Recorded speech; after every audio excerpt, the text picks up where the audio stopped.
Bonjour,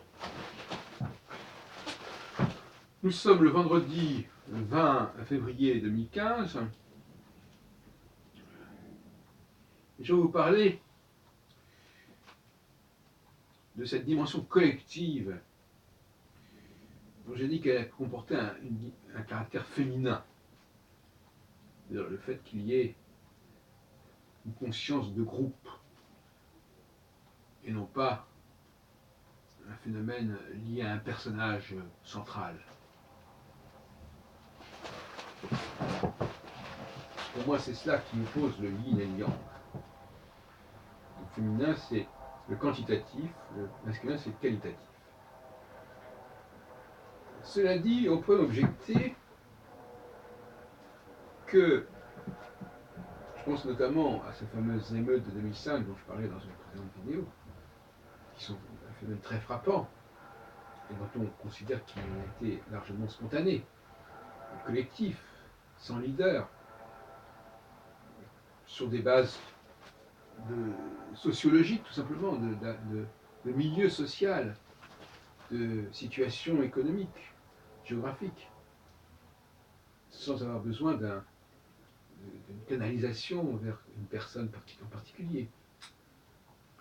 Ces mouvements ne sont pas le fait de femmes, pas plus que d'ailleurs ce qui s'y passera en 2011, le printemps arabe.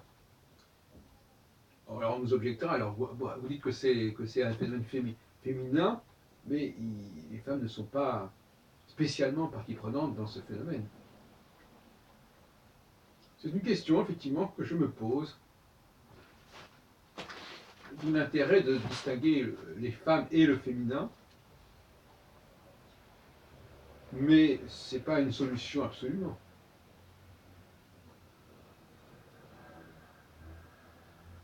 Il y a là un lien, il y a là une connexion qui m'échappe encore, qui fait que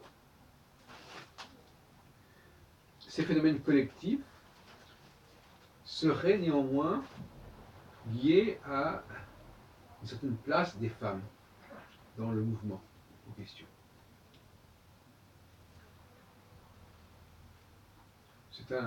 C'est une piste de recherche que je signale. Il s'agit en effet de comprendre le rôle des femmes dans l'histoire, dans la société. Et je crois que c'est dans cette espèce de rumeur, de mouvement, qu'il faut aller le chercher. Et ça n'a pas été suffisamment fait jusqu'à présent. Quelle est la place des femmes dans les révoltes, dans les révolutions? Quelle est la place des femmes dans le printemps arabe de 2011? Quelle est la place des femmes dans ces émeutes de 2005? Quelle est la place des femmes en mai 68? Voilà une question que je me pose, qui pourrait faire effectivement l'objet d'une thèse, d'un travail, car en ne précisant pas cette place des femmes, on a une approche déséquilibrée, en quelque sorte, du processus conférant aux hommes et aux femmes un certain rôle dans la société. Si le plus souvent ce sont les hommes qui apparaissent comme les porteurs d'un certain leadership, comme les chefs, mais en revanche,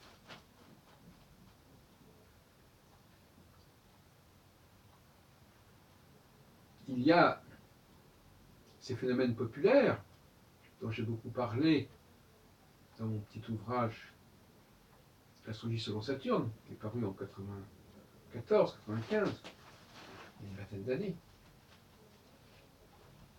Et puis il y a aussi cette interface entre les deux, qui est très importante. Il faut savoir comment le phénomène populaire